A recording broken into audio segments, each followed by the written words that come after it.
Anisha Benitez. Nag-live kasi at nagkwento siya patungkol sa inyo na gusto sana daw niya magpa-interview.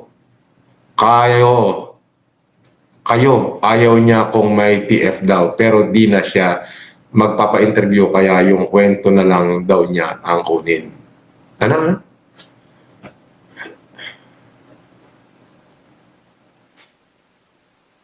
Nag-live si Nino, nagkwento siya patungkol sa'yo na gusto sana daw niya magpa-interview. Kayo, kaso ayaw niya kung may TF daw, pero di na siya magpapa-interview. Kaya yung kwento na lang daw niya ang kunin. Eh, maniniwala ka ba sa kwento niyan? Eh, tumili nga yan nung nakuli nila tong sa bikutan ko naman. Papaniwala ka dyan. Dorobo yan eh. Di ba?